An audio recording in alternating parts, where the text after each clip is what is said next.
Applied Sciences of Germany thrice and received the Erasmus Fellowship in 2017 as part of the International Teaching Week. There are many awards to his credit from reputed associations like AIMS, ISTD, HEF, NIPM, KRW, DWG, ULEGS, Jagran Joes, B School Affairs, Lexicon Group of Institutions, MTC Global, DKRF, Nirma University for Research, Teaching and Administration, and also an international award from Hof University for teaching excellence. He has guided 6 doctoral scholars and conducted management development programs for reputed organizations from India and abroad. He has done consulting assignments with organizations like Sriram Group,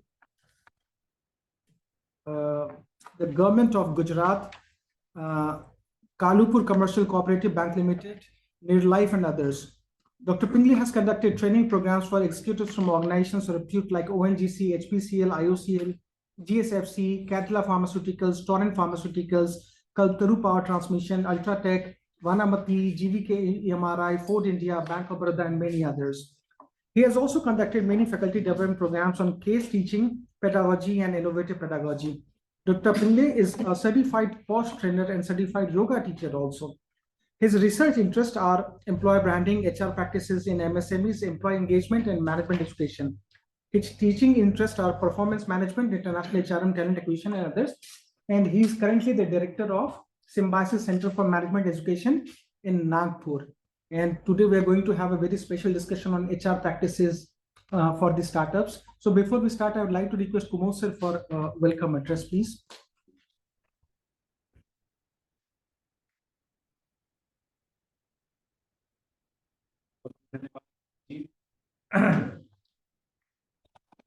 आज बहुत ही special day है। मैं समीर पिंगले साहब हमारे संस्थान में से हम लोग इनको यदा कदा आमंत्रित करके बुलाते रहते हैं इनके बिजी शेड्यूल में से, और हम लोग बड़े आभारी हैं कि सर जो है अपना समय हम लोगों को देते हैं। अभी कल ही जो है बातचीत हो रही थी और सडनली मुझे ऐसा लगा कि सर का समय है थोड़ा सा, तो उसको हमें इंटरेक्ट कराना चाहिए बीहब के फाउंडर्स से, क्योंकि एचआर प्रैक्टिसेस में जो सर का जो अनुभव है और स्टार्टअप को जो उसकी जरूरत होती है, उसमें हमें लगता है कि इसकी बहुत बड़ी जरूरत है। और सर को मैंने रिक्वेस्ट किया और सर ने सहर्ष मान लिया। तो मैं आपको ये बताना चाहूंगा कि सिम्बायोसिस के बारे में कुछ बताने की जरूरत नहीं है। उससे पहले भी सर नरसिंह मुंजी और निर्मा जैसे संस्थान में रहे हैं। सर का बहुत बड़ा एक्सपोजर है और मैं भी सर का क्लास अटेंड किए हुए हूँ पॉस ट्रेनिंग पर। तो आप लोग भी इस मौके का आनंद लीजिए और मैं फिर से सर का स्वागत मैं चाहूंगा कि आगे भी हम लोग सर को किसी तरीके से अपने यहाँ से जोड़े रहें। अभी एक और अच्छी बात यह है कि सिम्बायोसिस के साथ हम लोगों का 11 तारीख को MOU भी होने जा रहा है इनोवेशन के लिए, सिम्बायोसिस का जो फाउंडेशन है। और हम लोग ऑलरेडी जैसा कि ध्यान होगा कि हमारे यहाँ जो ईसेल मैनेजर्स की ट्रेनिंग हुई थी, तो उसमें सिम्बायोसिस के CEO योगेश जी ने क्लास भी लिया था। तो हम बहुत आभारी हैं समीर पिंगले साहब का और सिम्बायोसिस का भी कि हम लोगों के साथ जुड़ करके और हम लोग जो है एक दूसरे को मदद कर पा रहे हैं। धन्यवाद।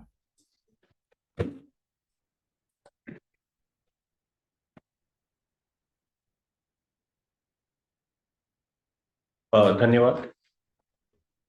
In English, mix language. Coincidentally मैं जब निर्मा यूनिवर्सिटी में था तो वहाँ पे हमारा एक बहुत पॉपुलर प्रोग्राम है MBA family business and entrepreneurship, जिसमें हम 2 इलेक्टिव्स ऑफर करते थे वहाँ। एक तो फैमिली बिजनेस मैनेजमेंट और दूसरा एंटरप्रेन्योरशिप एंड स्टार्टअप। तो मैं उसका हेड रह चुका हूँ, तो मुझे पता है कि स्टार्टअप्स और फैमिली ओन बिजनेसेस में क्या क्या चैलेंजेस होते हैं। मैंने कुछ रिसर्च भी किया हूँ जो इंटरनेशनल जर्नल्स में पब्लिश भी है। that is HR practices in MSMEs, people management practices in the family owned businesses. इस तरह का रिसर्च मैं काफी कर चुका हूँ. हमारी एक PhD स्टूडेंट ने इस विषय पे PhD भी किया है. स्टार्टअप्स पे बहुत ज्यादा फोकस नहीं किया उसने, बट जो फैमिली ओन बिजनेसेस है उसको जो प्रोफेशनलाइज आप करना चाहते हैं तो उस पे काफी रिसर्च किया है उसने.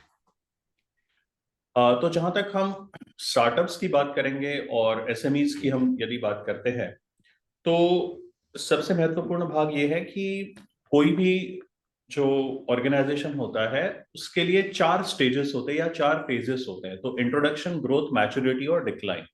तो ज्यादातर जो स्टार्टअप्स होते हैं, जो नए स्टार्टअप्स है, मेरे हिसाब से वो पहले फेज से अभी जा रहे हैं, इंट्रोडक्शन. फिर एक बार आपने इंट्रोडक्शन फेज या स्टेज आपने पास कर दिया, तभी आप ग्रोथ स्टेज में जाएंगे. ग्रोथ के बाद मैच्योरिटी और फिर डिक्लाइन. तो सबसे महत्वपूर्ण भाग ये है कि हम जब इंट्रोडक्शन फेज, पहले मैं ये बात करता हूं कि हर फेज की विशेषताएं क्या है. हर फेज, हर स्टेज की कुछ विशेषताएं होती है. फिर हम बात करेंगे इंट्रोडक्शन और ग्रोथ पे, हम थोड़ा ज्यादा फोकस करेंगे क्योंकि मैच्योरिटी और decline, let's not hope for maturity and decline. तो जब हम इंट्रोडक्शन की बात करते हैं तो इंट्रोडक्शन में क्या होता है कि हमारे पास लिमिटेड चीजें होती हैं. हमारे जो रिसोर्सेस होते हैं वो लिमिटेड होते हैं. चाहे आप मैन पावर हो, बाकी रिसोर्सेस हो, फाइनेंशियल्स हो, वो लिमिटेड होते हैं. वो सबसे बड़ी खासियत है. और यदि वो कोई प्रोप्राइटरशिप है तो वो मेरा एम है कि मुझे ये करना है, मैं ये चाहता हूं, तो I will give my best. यदि आपके पास कुछ एम्प्लॉयज हैं, 4-5 एम्प्लॉयज हैं, हम तो 50 या 100 से स्टार्ट नहीं करते हैं. हम लिमिटेड मैन पावर से स्टार्ट करते हैं, 5-10 depending on the business. Service में तो कम पे भी चल जाता है. मैन्युफैक्चरिंग है तो थोड़ा आपको लेबर फोर्स ज्यादा लगता है उसमें. तो उसमें होता क्या है कि व्हेन इट इज न्यू, तो इंट्रोडक्शन फेज जब होता है तो वहां पे बहुत ज्यादा स्पेशलाइजेशन नहीं होता है. हर व्यक्ति जो स्टार्टअप में इन्वॉल्व है वो हर चीज कर सकता है या उसको करना पड़ता है, जो आपको मल्टीनेशनल कंपनीज में नहीं मिलेगा. वहां पे बहुत स्पेशलाइजेशन हो जाता है, HR, मार्केटिंग, IT, फाइनेंस. क्योंकि जब हम स्टार्टअप की बात करते हैं तो उसमें क्या होता है कि मुझे स्टार्टअप पहले तो सर्वाइव करना, ग्रोथ बाद में. सो पहले तो सर्वाइवल के लिए, so I am ready to do anything. वो चाहे HR हो, मार्केटिंग हो, IT, finance, dealing with the policies of the state or central government, international business, export import procedure documentation, जो भी applicable है. क्योंकि हर किसी का जो इंक्यूबेशन है और आपका जो स्टार्टअप है वो अलग अलग फील्ड में होता है. तो depending on the type of industry in which you are working, आपकी प्रायोरिटीज अलग होगी. जब हम ग्रोथ की बात करते हैं तो ग्रोथ में एक बहुत महत्वपूर्ण जो चेंज होता है वो है कि धीरे धीरे जब इंट्रोडक्शन आपका हो गया है फेज, तब हम ग्रोथ के बारे में सोचते हैं. समझ लीजिए मेरे पास पहले एक प्रोडक्ट था या मैं एक सर्विस दे रहा था, तो अभी मैं सोचूंगा ग्रोथ फेज में कि उसको एक्सपांड मैं कैसे करूं.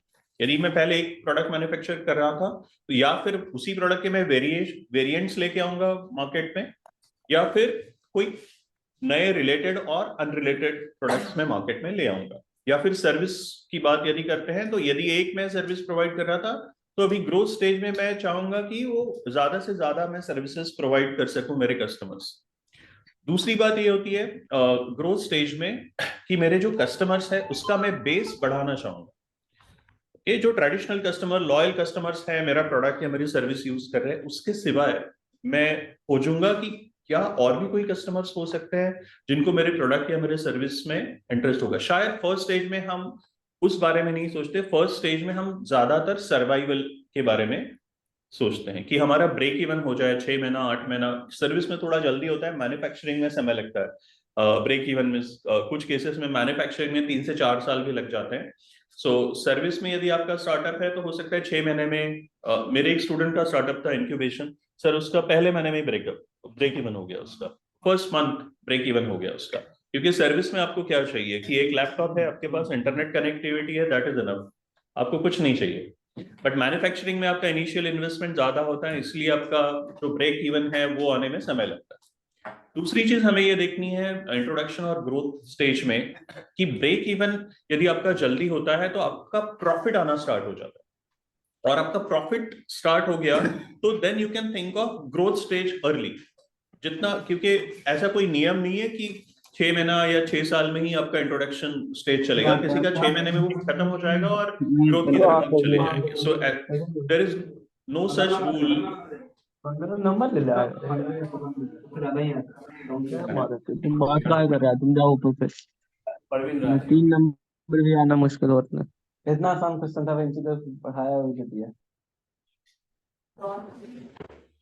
सो देयर इज नो रूल कि इंट्रोडक्शन स्टेज इतने महीने का या साल का होगा, राइट. ग्रोथ स्टेज इतने महीने या साल का होगा, और मैच्योरिटी और डिक्लाइन. सर कभी कभी लेकिन जैसे सर्विस में जैसे आप बता रहे सर, जैसे कि किस टाइप का सर्विस उस पे भी है, जैसे डिजिटल मार्केटिंग है या डिजाइनिंग, तो एक लैपटॉप से हो सकता है. कुछ केस में आपका फर्स्ट मंथ में हो जाएगा, कुछ केस में आपको इवन सर्विसेज में ज्यादा समय लगेगा. सर्विसेज में बट मैन्युफैक्चरिंग में आपका फॉर श्योर जल्दी नहीं होगा. मैन्युफैक्चरिंग में आपको समय लगेगा ही लगेगा. तो सर्विसेज में for example if it is digital और सोशल मीडिया मार्केटिंग, राइट, कुछ ऐप का ऐप डेवलपमेंट है, उसमें भी आपका बहुत सारा वेरिएशन है, एंड अकॉर्डिंगली हर बिजनेस के अपने अपने चैलेंजेस होते हैं.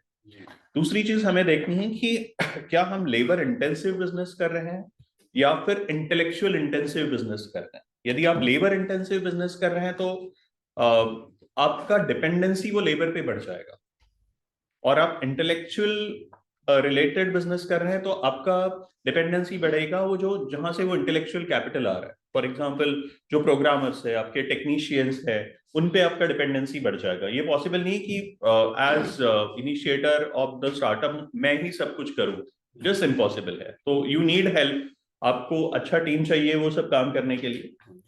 तो ये चीज बहुत महत्वपूर्ण हो जाती है. दूसरी चीज ये है कि जब हम ग्रोथ स्टेज की बात करते हैं, जब हम इंट्रोडक्शन से ग्रोथ स्टेज में जब हम जाते हैं तो कई बार हमें ये महसूस ही नहीं होता कि सब कुछ बदल रहा है. मेरा ऑर्गेनाइजेशन भी ग्रो हो रहा है, हम 5 लोग थे पहले, अभी 50 हो गए, वो पता ही नहीं चलता. तो स्टार्टअप्स में कई बार क्या होता है कि आप फर्स्ट स्टेज से सेकंड स्टेज पे जाते हो तो वी रिजेक्ट टू और रिफ्यूज टू चेंज. हम कहते हैं कि ये तो चलते आ रहा है, 2 साल से ऐसे ही चला है, and it will work, it has work for me in the past, तो ये आगे भी ऐसे ही चलेगा.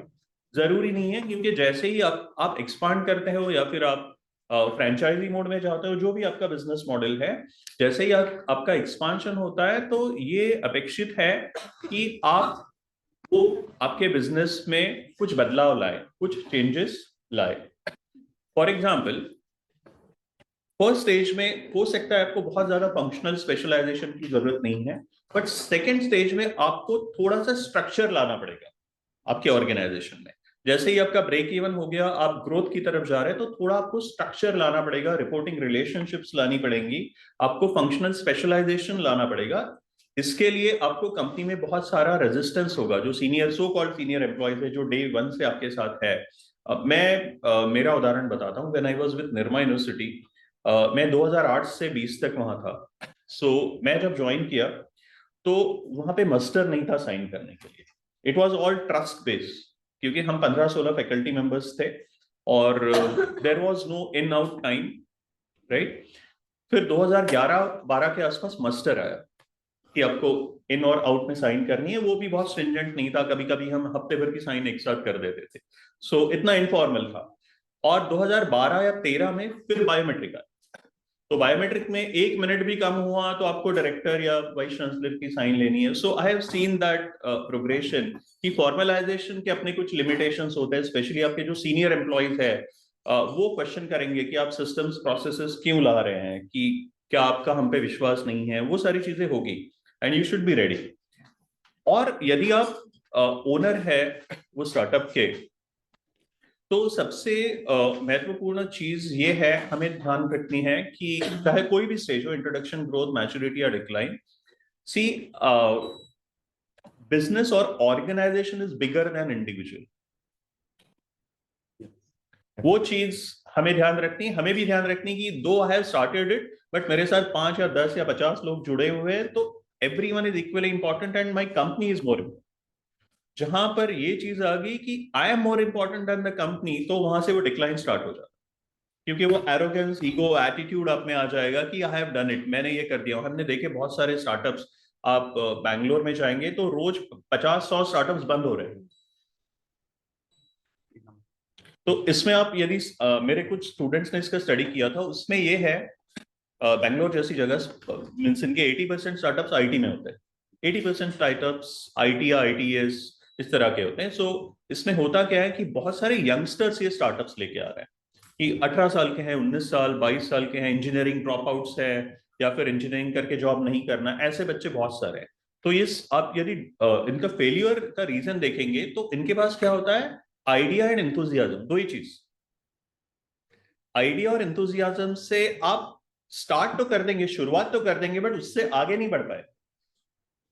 तो उसके लिए आपको चाहिए नेटवर्किंग, आपको चाहिए राइट इंफॉर्मेशन, आपको चाहिए फंडिंग, राइट। और जब आप ग्रोथ में जा रहे हैं तो growth you have to anticipate कि मेरा 2 साल में ग्रोथ होगा या 3 साल में, कुछ आपको प्रोजेक्शंस वो करने पड़ेंगे डिपेंडिंग ऑन आपका बिजनेस किस तरह से चल रहा है, मार्केट कंडीशंस कैसे हैं, आपके कस्टमर्स या कंज्यूमर्स का रिस्पांस किस तरह का है, वो हिसाब से आपको प्रोजेक्शंस वो करने।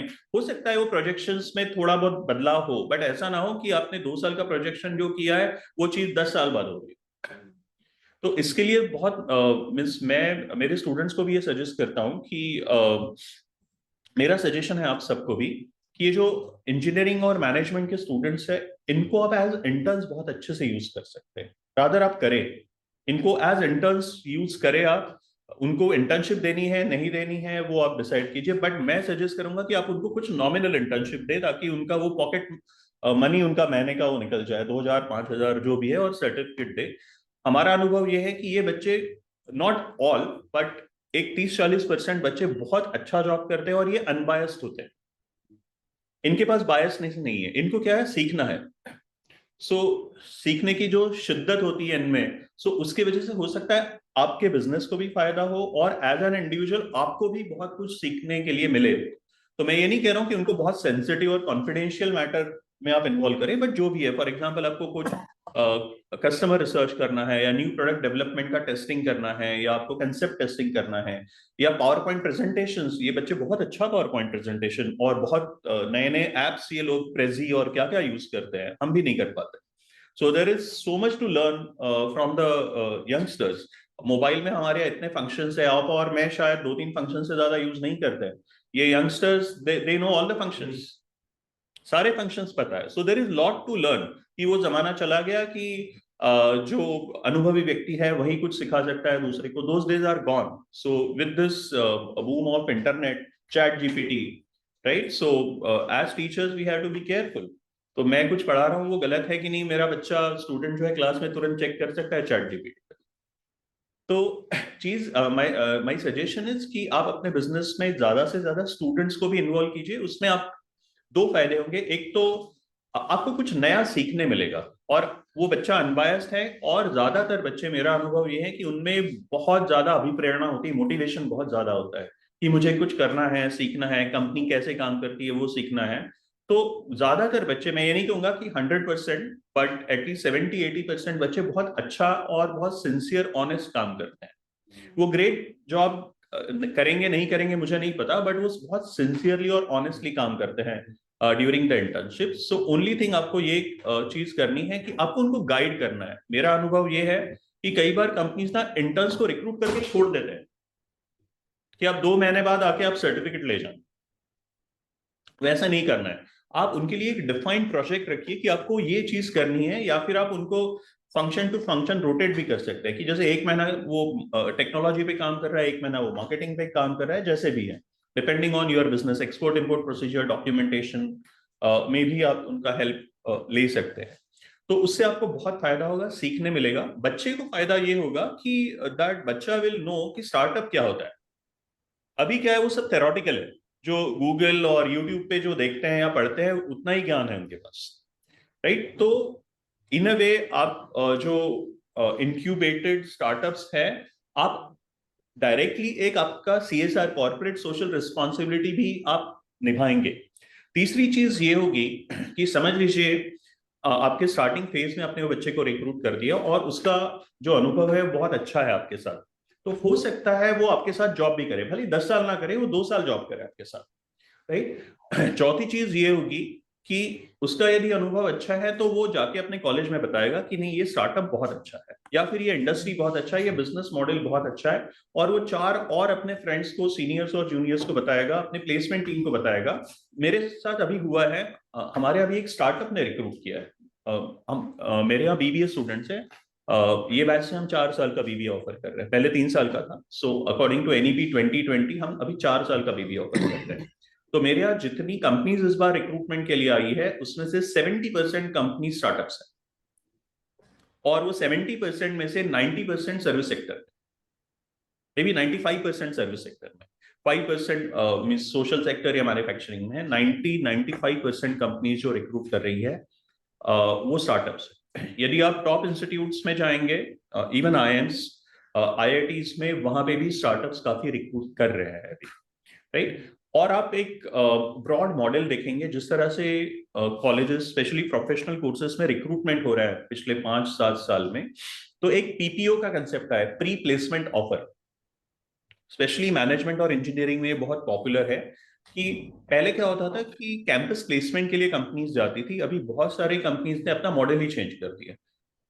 व्हाट दे हैव डन कि हम आपको लॉन्ग टर्म इंटर्नशिप देंगे, 2 महीने से ज्यादा, ठीक है, 2 या 3 महीना आप इंटर्नशिप कीजिए, उसके बाद जब आप अपना प्रोग्राम ज्वाइन करते हैं तब आपको लाइव प्रोजेक्ट्स देंगे, यानी वो बच्चा वो कंपनी के साथ टच में है, रेगुलरली रोज बात हो रही है।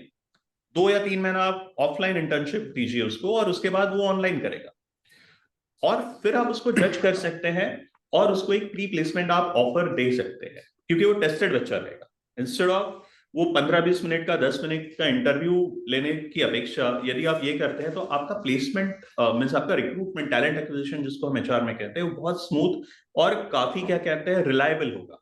क्योंकि 10-15 मिनट के इंटरव्यू में फेक कर सकते हैं, मैं खुद पढ़ाता हूँ बच्चों को कैसे इंटरव्यू देना है, कैसे कपड़े पहनना है, राइट। तो वो 10-15 मिनट के इंटरव्यू में कोई आपको फेक कर सकता है, बट यदि कोई बच्चा आपके साथ 2 महीने से ज्यादा है, see what matters at the beginning of career is attitude and behaviour. बाकी सारी सी चीजें हम सीख सकते हैं। यदि आपके पास राइट एटीट्यूड है और राइट बिहेवियर है तो अभी दुनिया में ऐसी कोई चीज नहीं है जो हम नहीं सीख सकते।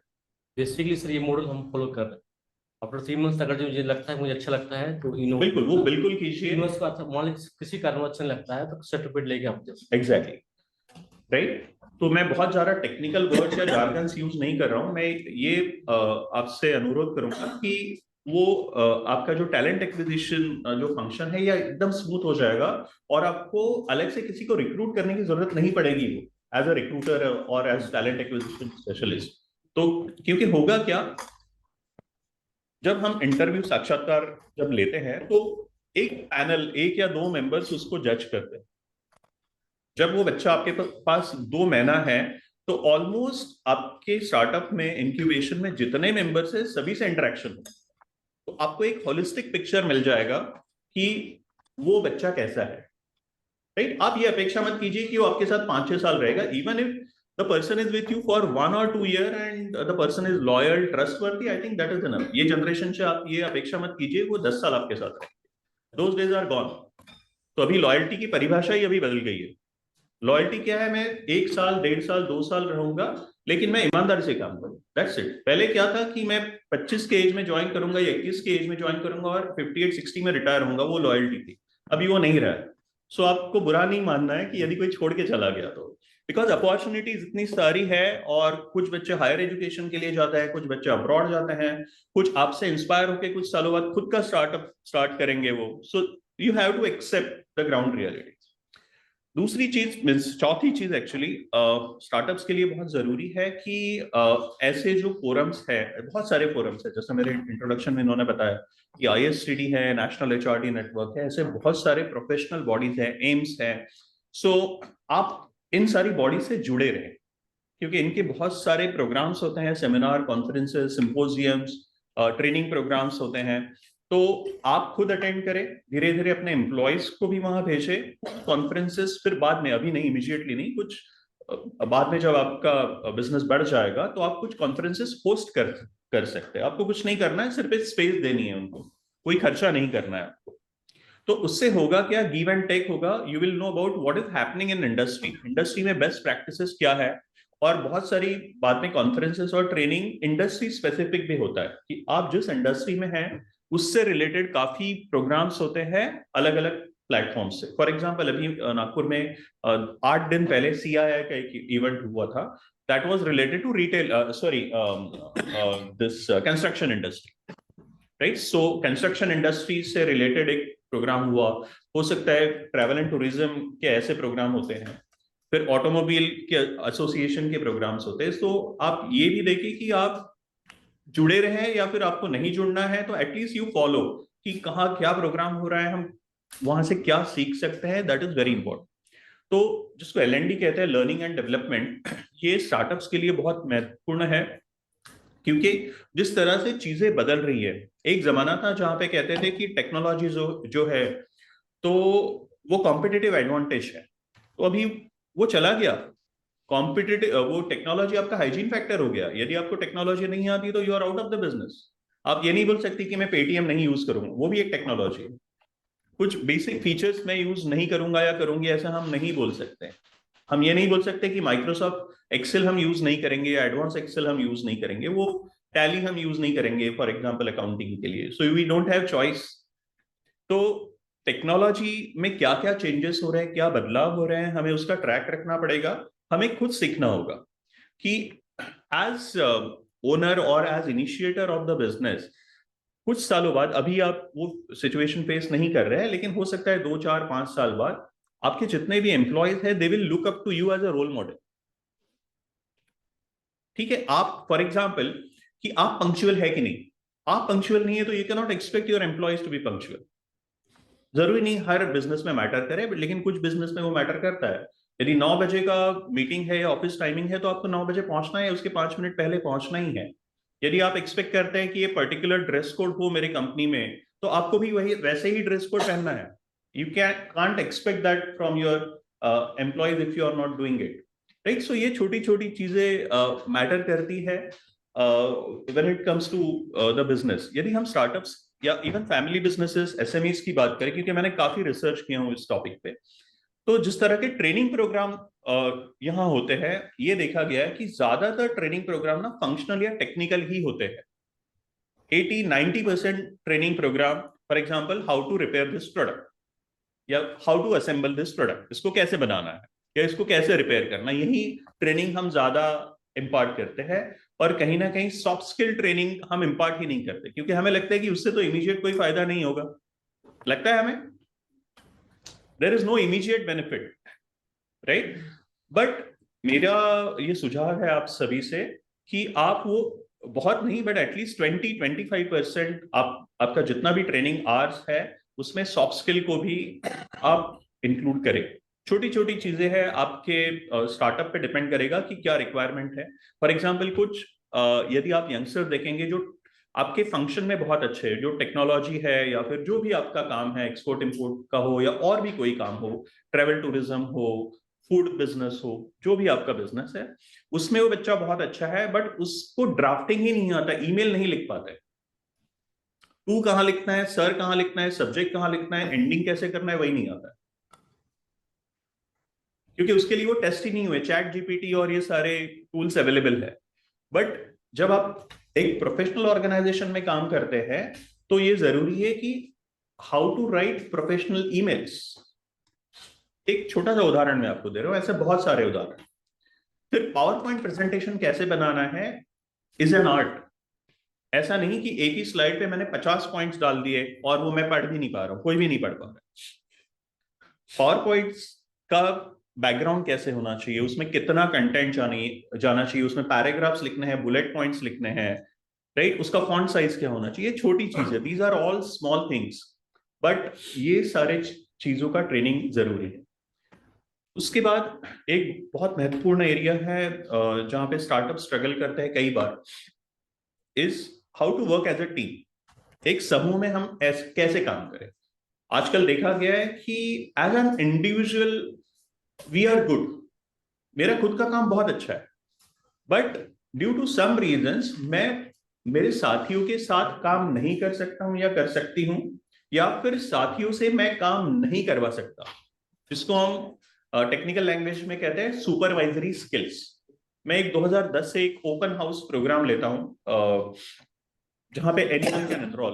उसका टाइटल है मैनेजरियल स्किल्स फॉर सुपरवाइजर्स। और ये प्रोग्राम में जो आते हैं पार्टिसिपेंट्स, उनका एज रेंज है 25 से 55। ओके, इसमें ऐसे भी बच्चे हैं जो अभी supervisor is not a title, वो पोजीशन की बात कर रहा हूँ। जो भी टाइटल है वो कंपनी टू कंपनी और इंडस्ट्री टू इंडस्ट्री, जैसे मैं फॉर एग्जांपल आईटी की बात करूं तो वहां टीम लीड कहते हैं उसको। मैन्युफैक्चरिंग में supervisor is a popular title. आप बैंक्स में जाएंगे तो manager is a title. So don't go by the title. Supervisor means जो किसी को सुपरवाइज कर रहा है। तो जब मैं इनसे बात करता हूं, मैंने लगभग 15 प्रोग्राम्स लिए अब तक के, तो मुझे एक चीज समझ में आती है कि ये सारे लोग प्रमोट हो गए या they are due for promotion, क्योंकि इनका परफॉर्मेंस बहुत अच्छा था एज अकाउंटेंट, एज इंजीनियर, या जो भी आप पोजीशन पे थे। ओके, एज सेल्स एग्जीक्यूटिव और एज एचआर एडमिन, जो भी आप पोजीशन पे है। But when you are promoted, क्या बदलाव होता है? एंट्री लेवल पे जब आप 21, 22, 23 साल के हैं, 2-3 साल आपने बहुत अच्छा परफॉर्म कर दिया, इसलिए आपका प्रमोशन हो गया। मैंने ऐसे देखा हूं कि कई लोग वहां डिलीवर नहीं कर पाते आफ्टर प्रमोशन। ऐसे क्यों होता है? कोई बता पाएगा? वही बच्चा है जिसको आपने प्रमोट किया है ये सोच के कि ये अच्छा करेगा। उनको काम करने की वही आदत होती है, वो अपना बैरियर जो है ना वो कंप्लीट नहीं कर रहा, वो अनलर्न सारी चीजों को, पहले वाली चीजों को नहीं कर पा रहा है और चेंज को रेजिस्ट कर। Exactly, right. आपका रोल चेंज हो गया है। ओके, आप में से जो लोग पेरेंट्स है वो रिलेट कर सकते हैं इससे। जैसे ही आप माता या पिता बनते हैं, आपका रोल आपकी फैमिली में एकदम चेंज हो जाता है। ओके, हम सैक्रिफाइस करने लगते हैं कि नहीं, ये पिज्जा आया है तो बेटे या बेटी को खाना है तो आप खा लो, मुझे भूख नहीं है। वो हम पहले नहीं करते थे, राइट। सो वही चीज है जब कॉर्पोरेट में आपका प्रमोशन होता है तो see you are promoted for what? Your performance. आपके परफॉर्मेंस के लिए प्रमोशन होता है। बट एक सचिन तेंदुलकर का मैं उदाहरण देता हूं। 3 बार कैप्टन बनाया गया उनको, बट ही फेल्ड मिजरेबली। क्यों फेल हुए? Greatest player but not have a good right. उसका भी एक रीजन है। उनके जो गुरु थे रमाकांत आचरेकर सर, उनका पहले से ये था कि Sachin, you should be the best batsman in the world.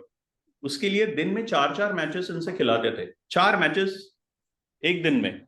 और क्या करते थे रमाकांत सर, उनका जो स्कूटर था उस सचिन को एक मैदान से दूसरे मैदान में ले जाते थे, और सचिन को इंस्ट्रक्शन थे कि आपको सिर्फ बैटिंग करनी है, बैटिंग होने के बाद आप नेक्स्ट मैच में बैटिंग करनी। तो उनको फील्डिंग और वो इंटरपर्सनल डायनामिक्स में कभी काम करने का अनुभव ही नहीं था। That's the reason at early age ही इज इवन नाउ। आप वो सीनियर लीग देखेंगे, वहां पे भी वो बहुत अच्छा खेलते हैं।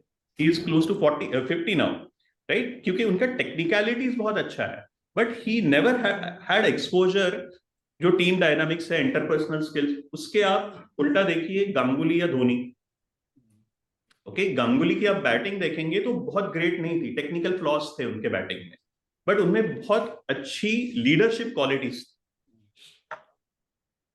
Right. Even MS Dhoni when he started his career, तो टेस्ट क्रिकेट में ही वाज नॉट फिट। वो उन्होंने 1-1.5 साल में इंप्रूव किए, वो बात अलग है, बट उनमें लीडरशिप क्वालिटीज बहुत अच्छी थी, इसलिए वो लेवल तक वो पहुंच पाए, राइट। तो ये चीज जरूरी है कि आपका जो प्रमोशन होता है, पदोन्नति जब होती है, तो आप टेस्ट किए जाएंगे कोई और चीज के लिए, जिसको हम एचआर में कहते हैं परफॉर्मेंस एंड पोटेंशियल। आपका क्या कहते हैं, प्रमोशन जो हुआ है वो परफॉर्मेंस के बेस पे हुआ है, बट हम में से बहुत सारे लोग ये नहीं देखते कि पोटेंशियल है कि नहीं वो बंदे में। इसीलिए बहुत सारे इंजीनियर, बहुत सारे अकाउंटेंट वो प्रमोशन के बाद वहां फेल हो जाते हैं, क्योंकि उनको आदत होती है कि ये मेरा डेस्क है, ये मेरा काम है, या ये मेरी मशीन है, दैट्स इट। वो इंटरपर्सनल डायनामिक्स या टीम डायनामिक्स जो है वो हैंडल नहीं कर पाते हैं, क्योंकि जैसे ही आपका ऑर्गेनाइजेशन बड़ा होता है, आपका पॉलिटिक्स बढ़ने लगेगा। You can not avoid office politics, organisational politics, but आपको ये पता होना चाहिए कि how to deal with that. आप ये नहीं बोल सकते कि नहीं, मेरी कंपनी दुनिया में सबसे अच्छी होगी, यहाँ पॉलिटिक्स ही नहीं होगा। It is just impossible. यदि आप ऐसा कह रहे हैं तो आप झूठ बोल रहे हैं। So you have to live with that. You have to live with problems, right? Conflict होगा, घर पे भी होता है, हम छोड़ के थोड़ी चले जाते हैं रोज, किसी से झगड़ा हुआ हम रोज घर छोड़ के नहीं जाते। तो वैसे भी कॉर्पोरेट में झगड़े होंगे, आपके पास लोग आएंगे because you are the senior most person, right? तो आपको धुतकारना नहीं जाओ, दफा हो जाओ यहाँ से, आपको कुछ नहीं आता है। सो आपका बिहेवियर जो है वो बहुत अच्छा होना चाहिए। और एक चीज मैं आपको बताता हूँ, I can keep on talking, आप मुझे बताइए कब रुकना है। एक बहुत महत्वपूर्ण बात है कि जब आप कोई भी सुपरवाइजरी पोजीशन पे होते हैं, जैसे आप ओनर है आपके बिजनेस के, स्टार्टअप इनक्यूबेटर के, तो उसमें आप कभी किसी को खुश करने की कोशिश मत कीजिए। ऐसा निर्णय आप लीजिए, ऐसा डिसीजन लीजिए जो आपके बिजनेस को फायदेमंद होगा। किसी को कोई चीज पसंद है इसीलिए आप वो निर्णय मत लीजिए। You can not please everyone. अभी ठीक है 4, 5, 10 लोग होंगे, आप कैसे करेंगे जब आपके पास 5000 लोग हैं? It is just impossible. So कभी कभी ऐसा होता है कि जैसे आपने टीम बनाया, आप चला रहे हैं, अब उसमें से कोई एक बंदा है जो is not performing as per expectation, और उसका टेंट्रम भी अलग है, मतलब परफॉर्म ही नहीं कर रहा और टेंट्रम आ रहा है। अब आपके साथ ये है कि फिर आप उस पूरे प्रोसेस को करके उसको निकालो, हायर करो, तो it at times it become very like, देखिए आपको लगता है करे क्या? हाँ, एक बहुत अच्छा उदाहरण मैं आपको दूंगा। एक बहुत फेमस सीईओ थे, जैक वेल्च। टेंट्रम भी दिखा रहा है और उसको बाहर जैक वेल्च नाम के एक सीईओ थे, अभी वो रिटायर हो गए। जनरल इलेक्ट्रिक जी ये सीईओ थे, बहुत फेमस, जिनके वजह से 6 सिग्मा ये कंसेप्ट पॉपुलर हुआ है दुनिया भर में। ठीक है, ये मोटरोला ने इन्वेंट किया था 6 सिग्मा, बट ये परफेक्ट किया इन्होंने, जैक वेल्च। मैंने ये नहीं बताया अब तक, हाँ, I am a mechanical engineer. फिर उसके बाद मैं एचआर और ओबी में गया हूँ। सो मैंने प्रोडक्शन सेल्स में पहले जॉब किया, फिर मैंने एमबीए किया इंजीनियरिंग के बाद, फिर मैंने पीएचडी की। So I have lots of experience in industry also. तो Jack Welch he was known as a fearsome CEO. लोगों को डर लगता था कि अभी शॉप फ्लोर पे आ गया है तो पिंक स्लिप दे देंगे कि कल से नहीं आना है आपको। कोई सोता हुआ पकड़ा गया, कुछ गलत काम करते हुए दिखा तो no notice, no memo, no inquiry, pink slip, कल से नहीं आना है, 1 महीने की सैलरी। वो उस तरह के सीईओ थे। एक चीज बहुत अच्छी की उन्होंने एक मेट्रिक बनाया। ओके, ये यूज करता हूं मैं, तो आपको दिखा सकता मैं।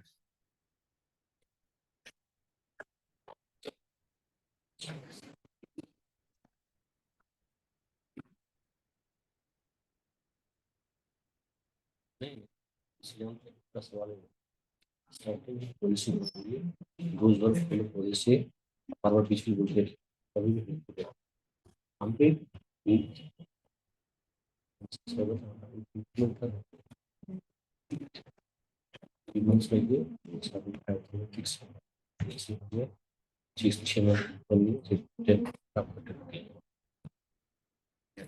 पसंद नहीं आया तो जैक वेल्च ने इस तरह का एक मैट्रिक यूज किया, क्योंकि उनको समझ में आया कि लोगों को क्या कहते हैं, स्ट्रिक्ट बिहेवियर बिल्कुल पसंद नहीं है। कि यदि हम एक्शन लेते हैं एम्प्लॉयज के खिलाफ तो वो एम्प्लॉयज तो ठीक है वो चला जाएगा, बट बाकी लोग डर जाते हैं, उनका परफॉर्मेंस खराब होता है।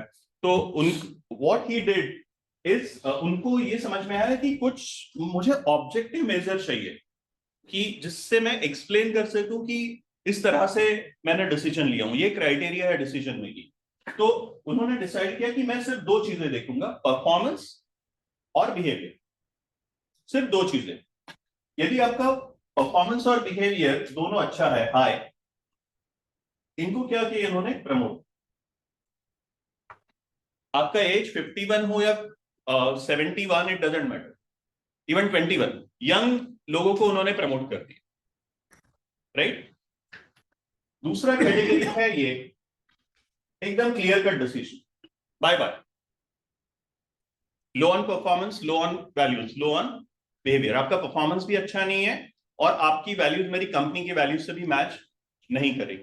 कंपनी में in this case G, General Electric, right? Then he focused on these 2 categories, जहां पे आपका परफॉर्मेंस हाई है बट आपका बिहेवियर लोअर साइड। इनको इन्होंने आइडेंटिफाई करके इनका किए मेंटरिंग। And counselling. आपका परफॉर्मेंस अच्छा है बट आपकी वैल्यूज मैच नहीं हो रही है हमारी कंपनी की वैल्यूज से, जनरल इलेक्टेड की वैल्यूज। आपका बिहेवियर के रीजंस बहुत सारे हो सकते हैं। यदि मेरा डिप्लोमा इन साइकोलॉजी भी है तो साइकोलॉजी के हिसाब से बहुत सारे रीजंस हो सकते हैं इसके, कि फॉर एग्जांपल आपका अपब्रिंगिंग, संस्कार जिसको हम कहते हैं, ठीक है, आपके फ्रेंड्स कौन है, whether you are in joint family और न्यूक्लियर फैमिली, आपके पड़ोसी कौन है, आपके स्कूल टीचर्स, ये सारी चीजें, फूड, सारी चीजें इंपैक्ट करती है आपका बिहेवियर, राइट, आपकी वैल्यूज, राइट। सो इनका मेंटरिंग और काउंसलिंग उन्होंने कराया। फिर ये जो कैटेगरी है जहां पे आपका बिहेवियर अच्छा है बट आपका परफॉर्मेंस लो है, यहाँ पे या इनको ट्रेनिंग दिया गया या इनको कोचिंग दिया गया, right. So he use some criteria for decision making. तो मैं सजेस्ट करूंगा आप भी कोई क्राइटेरिया यूज कीजिए ताकि आपके पास जब एम्प्लॉयज आएंगे कंप्लेंट्स लेके तो यू विल हैव समथिंग। उन्होंने और एक चीज की है कि ये सारी चीजों का रिकॉर्ड रखे। यदि कोई किसी एम्प्लॉय ने बहुत अच्छा काम किया तो उनको on the spot letter of appreciation दिया गया। He did not wait for the year end appraisal. किसी ने गड़बड़ की है, काम अच्छा नहीं किया, उसको उसी समय वो लेटर दिया गया। So you are creating evidences. आप ये तुरंत मत कीजिए but keep this in mind. जब आपका इंक्यूबेशन, आपका स्टार्टअप थोड़ा ओल्ड हो जाएगा then you will have to bring in systems and processes gradually. आप एकदम से नहीं कर सकते ये सारी चीज, राइट। डबल हेल वाला का क्या करना है, निकाल देना? हाँ, उन्होंने निकाल दिए, आपका डिसीजन है, इट्स योर डिसीजन। क्योंकि उनका कहना है, देखिए Jack Welch was very clear, किसी का परफॉर्मेंस कम है तो मैं उसको सह लूंगा। वो है ना कैटेगरी, कहां गया, सो वो वाला ऊपर का। लेकिन आपकी वैल्यूज राइट है, सीखने की इच्छा है। किसी की सीखने की इच्छा ही नहीं है, बदलाव लाने की इच्छा ही नहीं है, उसको आप नहीं चेंज कर सकते। टेंटरम भी है आप, हाँ exactly. And then there are companies like Tata group जहां पे सबको सह लेते हैं। अदानी ग्रुप है वो अक्सर नया नया युगल मैंने कौन सा? अदानी हम्म। आजकल अनस्किल्ड बॉय लोग को ज्यादा हायर करता है। अब क्या कहना चाह रहे हैं? अनस्किल्ड बॉय मैंने अनस्किल्ड जो होते हैं, हाँ, मैंने स्टूडेंट होता, कॉलेज का स्टूडेंट हो या पास आउट हुआ, ऐसे बंदे को ज्यादा हायर करा रहा है। हाँ वो लेते हैं, अडानी ग्रुप लेता है, क्योंकि if you hire them young ना तो उनको मोल्ड कर सकते हैं आप। स्टार्टअप्स में वो एक फायदा है, जितना आप यंग लेंगे उतना आप मोल्ड कर सकते हैं। आप आईटीआई से लीजिए, 12th पास लीजिए, जिसकी वो जमाना चला गया जहां पे सिर्फ क्वालिफिकेशन आप देखेंगे। कुछ बच्चे आप देखेंगे एमबीए और पीएचडी है, उनको कुछ नहीं आता है। As a teacher, as a director भी मैं आपको बता रहा हूं। So it's not just about qualification, आपके बिजनेस का क्या रिक्वायरमेंट है आप देखिए जी। सर जैसे स्टार्टअप्स में ये कि हमारा वैल्यूज क्या है वो समझ पाना एज एन एंटरप्रेन्योर, और जो कि मेरे ऑर्गेनाइजेशन के लिए भी अच्छा हो, राइट फिट हो, वो कैसे करें? तो हाँ, मीन्स कंपनी की वैल्यूज, आपके ऑर्गेनाइजेशन की वैल्यू, इसमें मैं करता हूं। एक्चुअली मैंने किया हूं ये कुछ कंपनीज के लिए। मैं एक वैल्यू वर्कशॉप कंडक्ट करता हूं। तो आपके जितने भी एम्प्लॉय, क्योंकि आप करेंगे तो वो आपको एक्सेप्ट नहीं करेंगे। सो मेरे जैसा न्यूट्रल आदमी यदि आता है जिसको बिजनेस का कुछ भी नहीं पता है तो हमको थोड़ा एक्सेप्ट कर लेते हैं एम्प्लॉयज। ये मेरा अनुभव है। तो आप ऐसे किसी व्यक्ति को बुलाइए कि जो नॉन प्रॉफिट ऑर्गेनाइजेशन से है, ठीक है, कोई ट्रेनर, कोई टीचर जो है, आप उनको बुलाए और वो निकलवाएंगे आपके एम्प्लॉयज से कि उनको क्या अच्छा लगता है और एज एंटरप्रेन्योर आपकी क्या वैल्यू सिस्टम, और जो भी बेस्ट है। ये पॉसिबल नहीं है कि सारे 100% मैच हो, बट जो भी बेस्ट है वो हम कर सकते हैं वर्कशॉप। तो उसको 2-3 घंटा लगता है, मिनिमम 3 घंटा।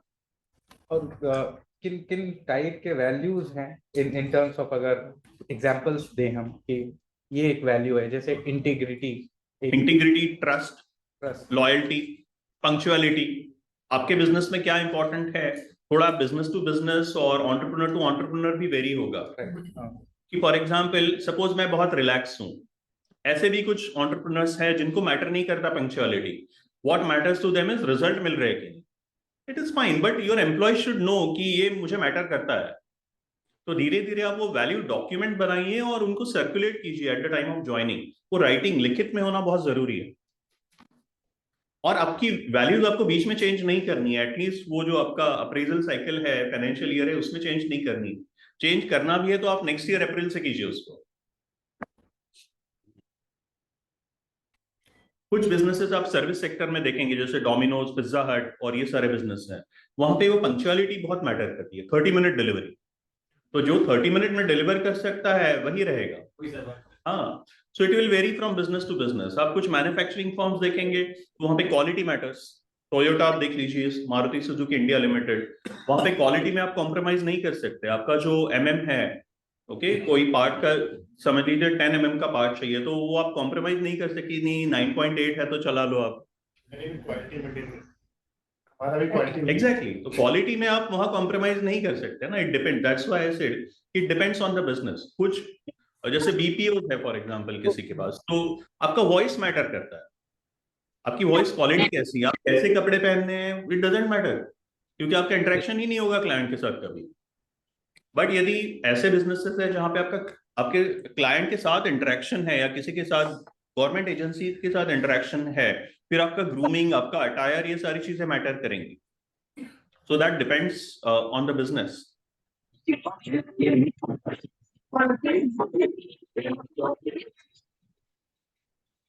सर सिक्स सिग्मा को कितने क्लास में डिवाइड किया गया है सर इसका?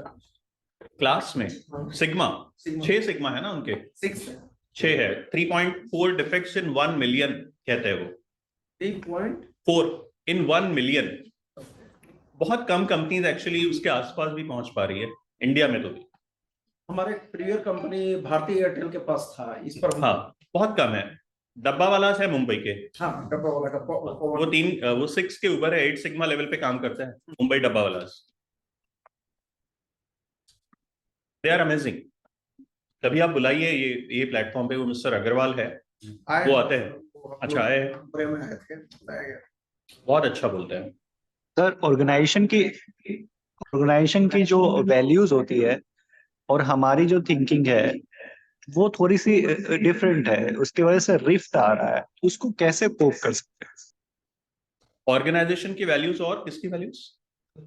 सर हमारा मिसमैच हो रहा है। रोल, यस सर, मिसमैच हो रहा है, राइट? Right, okay. देखिए 100% मैच तो कहीं नहीं होगा। आप शादी के समय कुंडली मिलन करते हैं, फिर भी झगड़े होते ही है, right? So don't expect everything to be perfect, वो नहीं होगा। बट एक थ्रेशोल्ड आपको डिसाइड करना पड़ेगा कि ये 20-30% का अलाउंस या लीवे है, okay, and you have to accept कि ये बंदे की वैल्यू ऐसी ही है या ऐसा ही रहेगा। सो इट्स योर चॉइस, आपको उसको रखना है, उसको प्रमोट करना है, ट्रांसफर करना। मेरे केस में अभी हुआ कुछ ऐसी ही चीज थी, तो मैंने 2 एम्प्लॉयज को ट्रांसफर कर दिया। बहुत सारे क्वेश्चंस दोनों ने पूछे, तो मैंने बताया कि आपका ये जो जॉब है आप अभी जो कर रहे हैं, यहाँ पे इतने अग्रेशन की जरूरत नहीं है।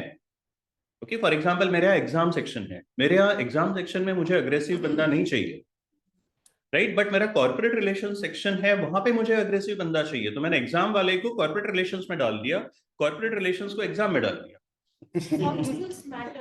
हाँ, इट मैटर्स। दोनों का बहुत रेजिस्टेंस था, मैं रिजाइन कर दूंगी, मैं बोला ठीक है, इट्स योर चॉइस, बट मुझे इतना अग्रेसिव बंदा एग्जाम में नहीं चाहिए।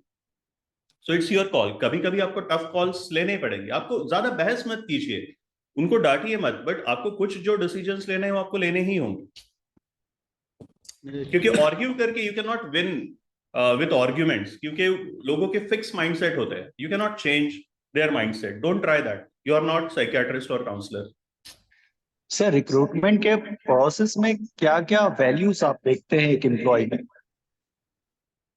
और कुछ बेसिक वैल्यूज है, क्योंकि आपका company to company means owner to owner भी चेंज होगी वैल्यूज, और इंडस्ट्री टू इंडस्ट्रीज भी कुछ वैल्यूज चेंज होगी। बट एक जेनेरिक वैल्यूज मैं आपको सजेस्ट करूंगा कि for example learnability is very important, कि मुझे कुछ नया सीखना है, वो भूख होनी चाहिए। ओके, सो उसमें वो बंदे में कुछ सीखने की क्षमता और इच्छा है कि नहीं, आप ये देखिए। वो आप कैसे देखेंगे कि पहले उसने क्या क्या सीखा है और उसको कैसे इम्प्लीमेंट किया। आजकल तो मीन्स मेरे स्टूडेंट्स या बाकी भी स्टूडेंट बहुत सारे सर्टिफिकेट दिखा देते हैं, कोर्सेरा ये वो, आप सवाल पूछिए एक आंसर नहीं आता। It is very easy to get certificates, very easy, कोई वैल्यू ही नहीं रहा है कोविड के बाद, तो वो सर्टिफिकेट का कोई वैल्यू नहीं रहा, राइट? क्योंकि कोविड तक वही लोग करते थे जिनको जरूरत है, उसके बाद तो वो पूरा बिजनेस बन गया है, राइट? तो उनका अनुभव आप देखिए, समझ लीजिए आपको सेल्स में किसी को रिक्रूट करना है, सेल्स या मार्केटिंग में आपको किसी को रिक्रूट करना है, आपको ऐसा बंदा चाहिए जो रिजेक्शंस को सस्टेन कर सके। कोई मना, आप 10 कस्टमर या क्लाइंट के पास जाएंगे तो आपको 9 मना करेंगे, तो वो खुशी खुशी उसको सह सके और खुशी खुशी अगले दिन काम कर सके। तो वो चीज बहुत मैटर करेगी आपको सेल्स और मार्केटिंग के रोल में, ठीक है? HR फॉर एग्जाम्पल, मैं थोड़ा स्पेसिफिक अभी एग्जाम्पल देता हूं ताकि हर किसी का रिक्वायरमेंट यहाँ अलग अलग होगा। HR में भी 2 तरह के HR होते हैं, one is soft HR, second is hard HR। Hard HR आता है आपका मैन्युफैक्चरिंग में, जहां पे आपका knowledge of industrial relations, labour laws is more important. मैं गुजरात विद्यापीठ गया था कुछ 7-8 साल पहले एक सेशन लेने वहां के स्टूडेंट्स के साथ।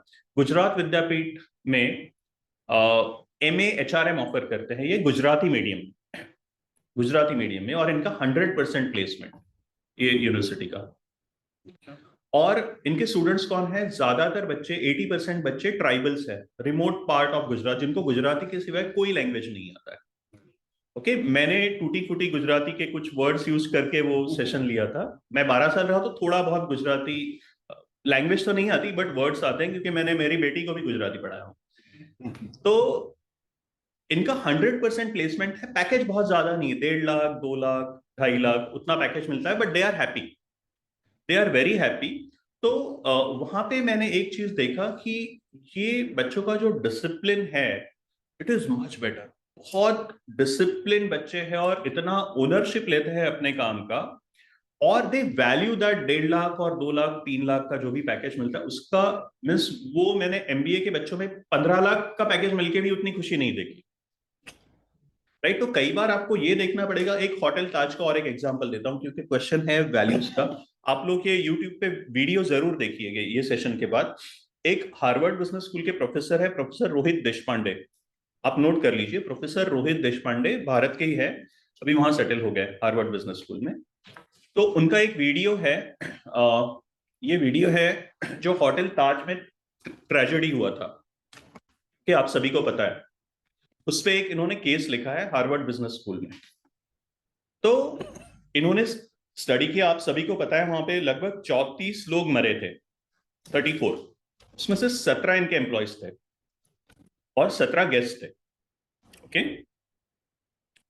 जबकि ये 17 नहीं मरते थे यदि ये भाग जाते, क्योंकि इनको सारे अंदर के रास्ते सारे पता थे, बट वो नहीं भागे, उन्होंने गेस्ट को बचाया। कुछ लोग बाहर आए गेस्ट को लेके, फिर से ऊपर गए गेस्ट को बचा, और उनके 8 या 10 शेफ्स मारे गए जब उन्होंने एक ह्यूमन चेन बनाए थे गेस्ट को बचाने के लिए, एक बैक डोर से निकाल रहे थे, 8 या 10 लोग वहीं मर गए।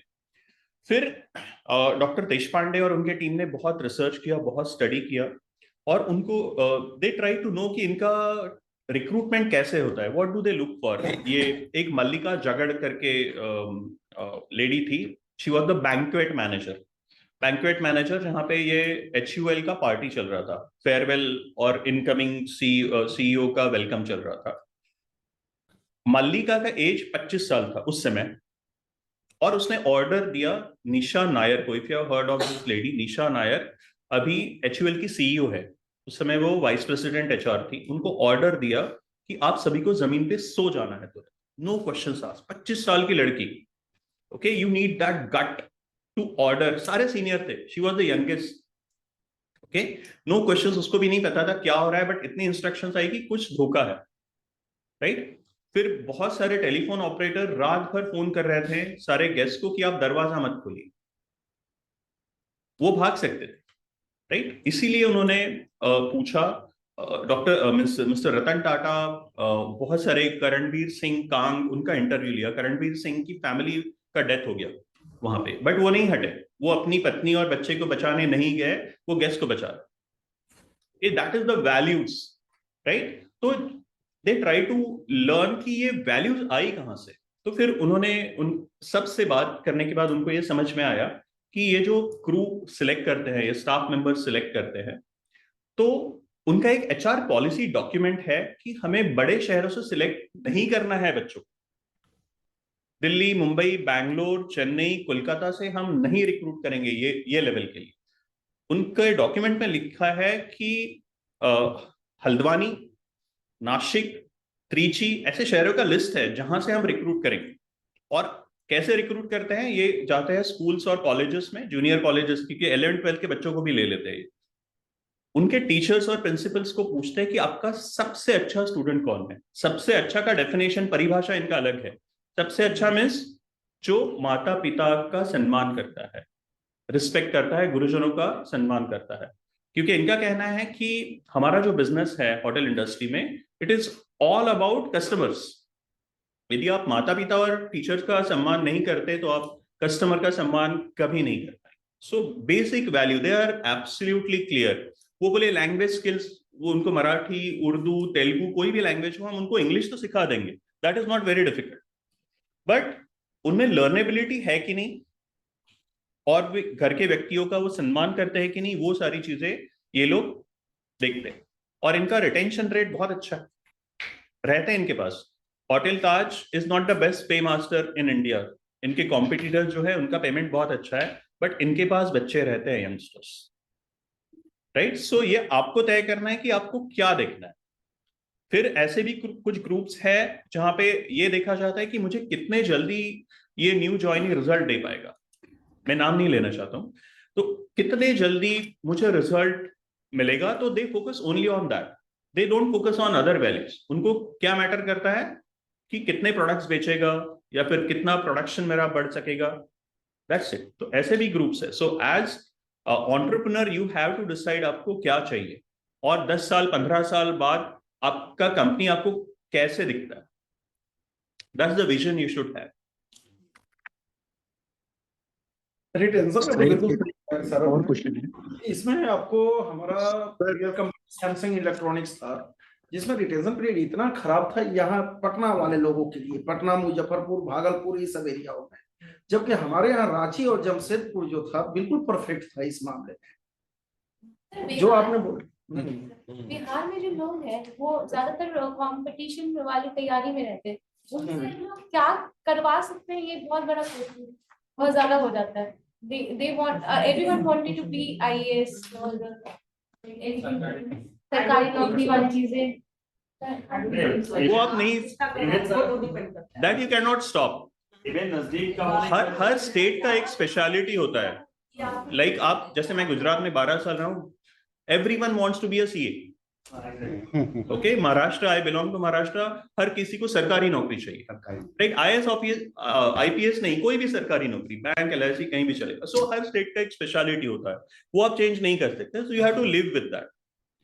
तो कुछ स्टेट्स में ऐसा किए है कि they started recruiting from the neighbouring states. So Gujarat में बहुत सारा रिक्रूटमेंट राजस्थान से है, और टीचिंग प्रोफेशन में केरला से है। आप गुजरात में जाएंगे, जितनी prominent positions education including IIM Ahmedabad में है, एडमिनिस्ट्रेटर जितने हैं, 80% of them are from Kerala. और इश्यूज है सर, मेरा प्रोडक्शन का काम है, कोल्ड ड्रिंक की मैन्युफैक्चरिंग में है बिहार स्टार्टअप है सर। वहाँ पे होता है कि यहाँ के लोग को लेते हैं नियर बाय, अगर 30 किलोमीटर 20 किलोमीटर, वो लोग छुट्टी बहुत ज्यादा लेते हैं, मतलब लीव पे कुछ और भी बहाना, यही चीज जाते हैं मुंबई, दिल्ली वगैरह, वो काम करते जाते हैं। अभी तक मैंने 50 लोग को इस तरह करके चेंज कर चुके। मेरे प्रोडक्शन यूनिट में लगभग 35 स्टाफ है। अब वो ऐसा होता रहता है हर ईयर में, 3-4 साल चल रहा फैक्ट्री में। इसका क्या सॉल्यूशन है, कैसे उसको रिटेन कर सकते हैं? क्यों जाते हैं, मींस डिड यू ट्राई नहीं, टू? वो असल में सब कुछ अवेलेबल खाने के लिए मिल रहा है, तो उसको ज्यादा इश्यूज नहीं है। बात सही है, क्योंकि ये ज्यादा है कि ये पेमेंट वगैरह सब टाइम टू टाइम पे देते हैं, सब कुछ सब सही है। है कि जो लोग हमारे परिवार में रहने वाले वहाँ पे, तो वहाँ पे काफी लोग ऐसे हैं जो वहाँ पे काम करते हैं, तो 6 घंटा 7 घंटा काम करके घर पहुंच जाते हैं। लेकिन वही आदमी मैंने देखा दिल्ली मुंबई जाता है, वो 12-12 घंटे काम करता है, नाइट शिफ्ट भी लगा। मेरा भी मैन्युफैक्चरिंग और मैंने भी सेम प्रॉब्लम को देखा है। इसका रीजन जो मैंने इस पे जब देखा, मैंने अपने कारीगर से बात करी जब इस चीजों को लेके, उनका था कि मैं यहाँ पे कर रहा हूँ, मैं बाहर इतना कमा लेता हूँ। इसका बस 2 रीजन है। पहला कि यहाँ वो वहाँ पे काम करते हैं बट यहाँ पे नहीं करना चाहते, और यहाँ पे इंडस्ट्री नहीं है, उनको वो काम नहीं मिलता, तो वो कर तो लेंगे बट उनको उतना ना सैलरी जो ज्यादा wages भी नहीं दोगे मिल ना, पाते, फिर तब भी नहीं वो रहते, हाँ। नहीं रुकते हैं, नहीं क्योंकि रुकते। उनके लिए वहाँ का वैल्यू ज्यादा लगता है। उनको ये दिखाना है कि हम दिल्ली में काम कर रहे हैं। सेकंड पॉइंट की वो वहाँ एक्स्ट्रा आवर में काम कर लेते हैं, बट यहाँ पे उतनी इंडस्ट्री नहीं है कि उनको और काम का जगह मिले। बस ये मेन रीजन है जो उनको दिखता है कि यहाँ पे ज्यादा इंडस्ट्री नहीं है। सेम सैलरी में अभी वेस्ट बंगाल के मेरे पास लेबर है, वो काम कर रहे हैं 2-3 साल से जो परेशान वेस्ट बंगाल के लेबर है, इस बार नेपाल प्रेफर किया कि नेपाल से कुछ लाया जाए, बिकॉज प्रोटेक्शन करना है, डिमांड है भैया प्रोटेक्शन। आप सूरत जाइए, 80% लेबर बिहार और ओडिशा एंड बंगाल से है सूरत। उनका एक वो ये भी रहता है कि गांव बगल में है तो जाके खेती बाड़ी संभाल लेते हैं, छुट्टी मिल जाए, ये भी कंसर्न। बगल में शादी है तो उसमें अटेंड कर लेते हैं। इस तस्वीर देखिए ये जो 100-200 रुपया लगेगा। इसका तो सॉल्यूशन नहीं, इसका कोई सोल्यूशन नहीं है। मैं कुछ बीपीओ ओनर्स से बात कर रहा था, बहुत साल पुरानी बात है, वो मुझे बता रहे थे ये जो बीपीओ में एट्रिशन है, एम्प्लॉयज छोड़ के जाने का जो परसेंटेज है वो 70%, 70%। तो जो आपका इंटरव्यू ले रहा है वो भी रहेगा कि नहीं आपके ज्वाइनिंग तक पता नहीं। That is the level of, वो बोले नो वी आर फाइन, हमें पता है कि 70% एट्रिशन होगा तो हम 2-4 बंदे ज्यादा ही रखते हैं और हम अपना सिलेक्शन प्रोसेस ऑन रखते हैं एनी टाइम, और बंदों को 2-2, 3-3 महीने बाद हम ऑफर दे देते हैं। ट्रेन करना पड़ता है मशीन पे, उसको अलग पर्टिकुलर मशीन है, उसको ऑटोमेटिक लाएंगे, तभी उसको देखना पड़ेगा। अब नए बंदे जो लाएंगे रिक्रूट करके, उसको फिर ट्रेनिंग दें हम 2 महीने। आप कॉन्ट्रैक्ट पे भी हायर करते हैं? कॉन्ट्रैक्ट यहाँ नहीं आता है, राजस्थान, गुजरात ऑलरेडी हम बात की, वो लोग वहाँ पे काम करते हैं, जितने भी इस तरह की फैक्ट्री है जो कोल्ड ड्रिंक बनाती है, सब में कॉन्ट्रैक्ट लेबर है, लेकिन यहाँ नहीं आता है। सर आई थिंक इसका बेस्ट सोल्यूशन है Even वहाँ अपनी इंडस्ट्री में इसको इम्प्लीमेंट किया है। आपके पास जो लेबर्स अगर सेक्शन में हम देखें तो आपके पास जो परमानेंट लेबर्स हैं उनको आप रखो, उनके साथ आप एक साथ में एक आप ऐसे कुछ वर्कर्स रखो जो आप जब वो नहीं रहे तो आपके लिए वो उस टाइम पे काम कर सके। इसका बस एक यही ऑप्शन, उसके अलावा कोई और ऑप्शन है नहीं। 4 ईयर से काम कर रहे हैं, अब मेरे प्रोडक्शन में ज्यादा लगता है, अभी सीजन स्टार्ट हो गया तो 35 था, अभी 50 है, लेकिन तभी 15 कब निकल जाएंगे वो इश्यूज है। वो मेरे यहाँ भी है, मेरे यहाँ भी प्रॉब्लम है। मेरे यहाँ टीचर्स का रिक्वायरमेंट 18 है। सी कुछ प्रॉब्लम्स रहेंगे पेरिनियल प्रॉब्लम से, मेरे यहाँ 18 का रिक्वायरमेंट है सर। मैं जब भी 15 तक पहुंचा हूं तो 3 फैकल्टी चले जाते हैं। तो मैंने मेरे एचआर को बता के रखा हूं कि अभी हमने तो ऑफलाइन बंद कर दिए, सारे इंटरव्यूज ऑनलाइन। तो हमने बता दिया हमारे एचआर को कि एनी टाइम आप 2 शॉर्टलिस्ट रखिए कि जैसे ही कोई छोड़ के जाता है उसका ऑफर आप रिलीज करें। मैं कर रहा हूं वो। मेरा नंबर आज तक 15 टच नहीं हुआ, मेरा रिक्वायरमेंट 18 का है। सर एक क्वेश्चन है, ऑर्गेनाइजेशन में हायरार्की ऑर्डर होता है और कुछ चीजें में ईगो क्लैशेस होता है, तो परफॉर्मेंस को कैसे संभाले? हायरार्की, ईगो क्लैशेस और परफॉर्मेंस, राइट? हायरार्की और ईगो क्लैशेस की वजह से परफॉर्मेंस हैम्पर होता है किसी भी प्रोसेस में, राइट? सो मैंने वो बात जानबूझ के नहीं की क्योंकि ज्यादातर स्टार्टअप्स एंटरप्रेन्योर्स है, तो वो बात आएगी आपकी towards the middle of the growth stage. Growth stage जब आपका आता है, ग्रोथ स्टेज में आप एंटर कर जाते हैं, तो एक चीज आती है performance management system, right? So introduction stage में उसकी जरूरत नहीं है क्योंकि आप बहुत बाकी चीजों में भी व्यस्त है, ठीक है? आपको प्रोडक्शन करना है, सेल्स करना है, एडवर्टाइजिंग, प्रमोशन, वो सारे ब्रांडिंग, वो सारी एक्टिविटीज अपनी प्रायोरिटी होती है। लेकिन there is a concept called as performance management system. वो आप, आई विल रिकमेंड कि वो आप इंट्रोड्यूस करें ग्रेजुअली। यदि आपको कोई हेल्प चाहिए तो I am ready to help. Performance management system में हम क्या करते हैं कि आपका जो बिजनेस का स्ट्रेटेजी है, ओके, 3 मेन स्ट्रेटेजीज होता है बिजनेस लेवल का।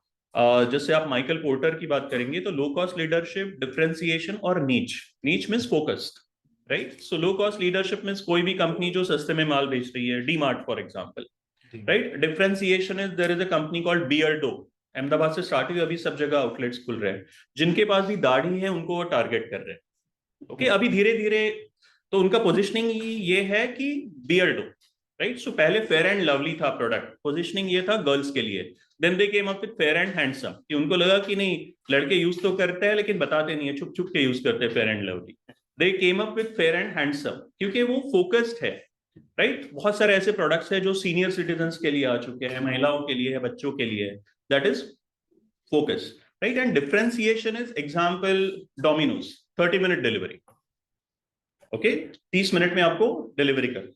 तो आपको ये करना है कि आपकी बिजनेस का स्ट्रेटेजी जो है उससे आप खुद का स्ट्रेटेजी बनाइए कि मुझे क्या करना है as owner of the business और एज एंटरप्रेन्योर। सो मेरी जो strategy, for example, let me just use the board once again.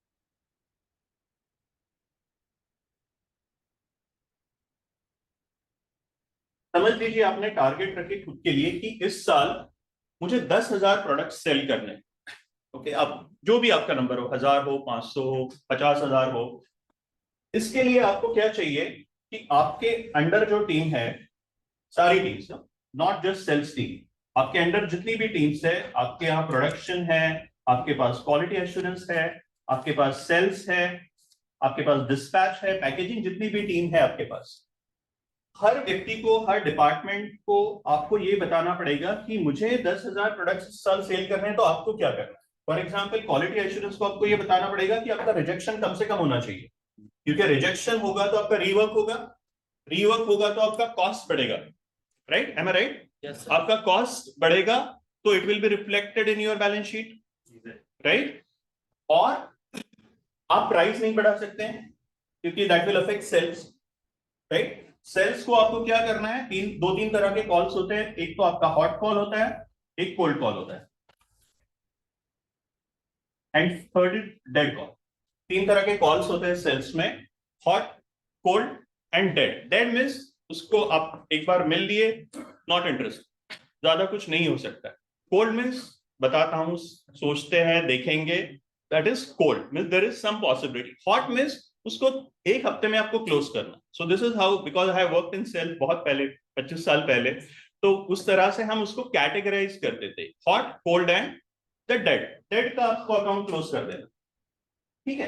तो आपका जो टारगेट है 10,000, इसके लिए आपको ये हर फंक्शन को टारगेट देना पड़ेगा,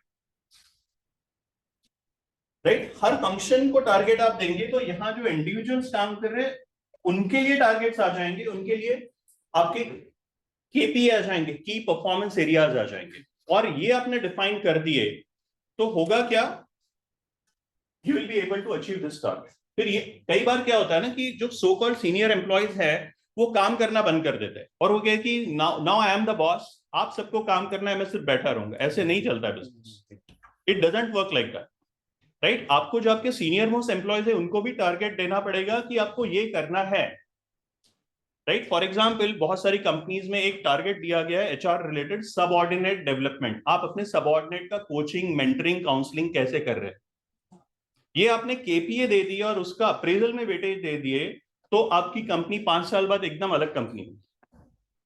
नहीं तो होता क्या है कि बहुत सारे सीनियर एम्प्लॉयज ना जूनियर से कॉम्पीट करते हैं, ईगो और जेलसी की बात की है ना, कि मैं 52 साल का हूं, मैं 22 साल के बच्चे से कॉम्पीट कर रहा हूं कि उसका परफॉर्मेंस मुझसे अच्छा हुआ तो मेरा क्या होगा। वो प्रॉब्लम हर जगह होती है, इन्फोसिस और गूगल में भी है।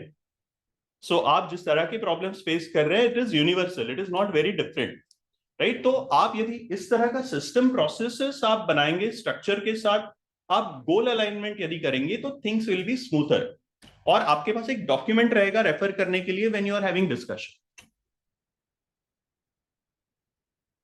सर, केपीआई और केआरए दोनों सिमिलर है? अच्छा, ये एकेडमिक क्वेश्चन है, thank you. So KPA is key performance area and KRA is key result area, right? So KPA is broad, for me it is broad. For example, एक bank की हम बात करते हैं तो bank management is KPA for a branch manager of the bank, right? अब उसके अंदर मेरे रिजल्ट एरियाज हो गए अलग अलग। For example, customer management is my result area, मैं कस्टमर्स को किस तरह से मैनेज कर रहा हूं। Deposit mobilisation is my result area, मैं कितना डिपॉजिट जनरेट कर रहा हूं।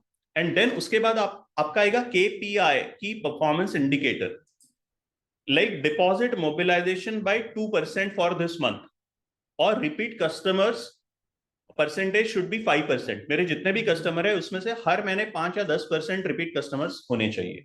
सो ये सारी चीजें लिंक होती है, रिजल्ट एरिया, परफॉर्मेंस एरिया, फिर रिजल्ट एरिया और फिर केपीआई। पहले एरिया आएगा देन इट विल नहीं, पहले आपका परफॉर्मेंस एरिया आएगा, फिर रिजल्ट एरिया आएगा। सर कोई ऐसा एम्प्लॉय है जिसकी परफॉर्मेंस अच्छी है बट वो बहुत इरेगुलर है, तो क्या करना चाहिए sir? This is the last question that we are taking. We got shortage of time, so this is probably the last question that we'll be taking. Right, over to you. ये मैंने यहाँ बताया ना कि they need counseling and mentoring। कई बार क्या होता है कि स्पेशली SMEs और स्मॉल बिजनेसेस, फैमिली बिजनेसेस में ना एम्प्लॉयज के पास कोई लाइफ में उद्देश्य ही नहीं होता है, सिर्फ मुझे पैसा कमाना है। उनको आपको थोड़ी दुनिया दिखानी पड़ेगी कि आप अच्छा करोगे तो आपका क्या फायदा होगा, आपके फैमिली का क्या फायदा होगा, आपकी मेंटल फिजिकल हेल्थ अच्छी रहेगी। So you will have to do counselling and mentoring with that employ and that works. यदि आपको लगता है कि आप केपेबल नहीं है तो you can take help of somebody from outside. All right, thank you very much everyone, and then Thank you so it was much. a very unique and wonderful, और आप लोगों को पूरा इंसाइट मिला होगा कैसे अपने वर्कफोर्स को, जो यहाँ पे बहुत बड़ा प्रॉब्लम है कि अपने इसको कैसे मैनेज करें। एंड स्टार्टअप के केस में basically they not your employees, they are your partner, sort of your partner, वो आपकी ग्रोथ जर्नी में आपके साथ रहते हैं। So before we end I would like to request Kumod sir to present vote of thanks first.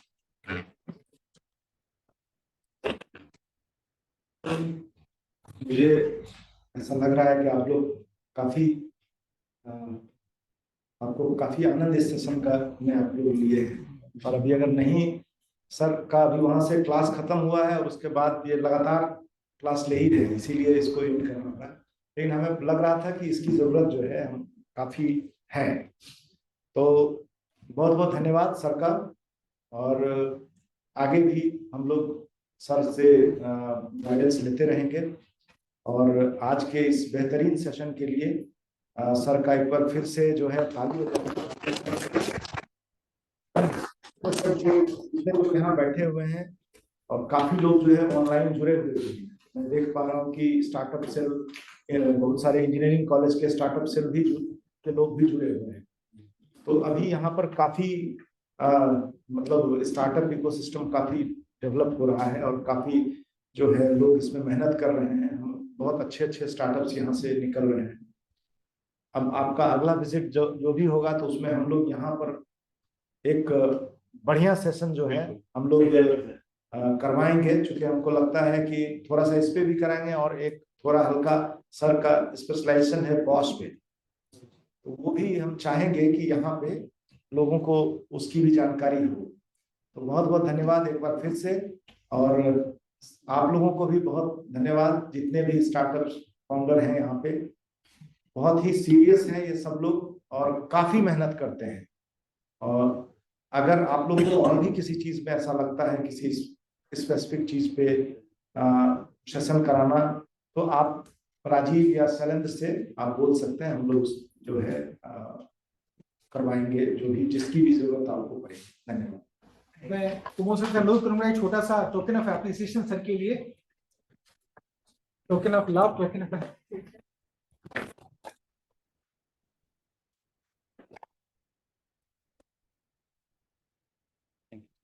Thank you everyone. Thank you for the wonderful time. Welcome.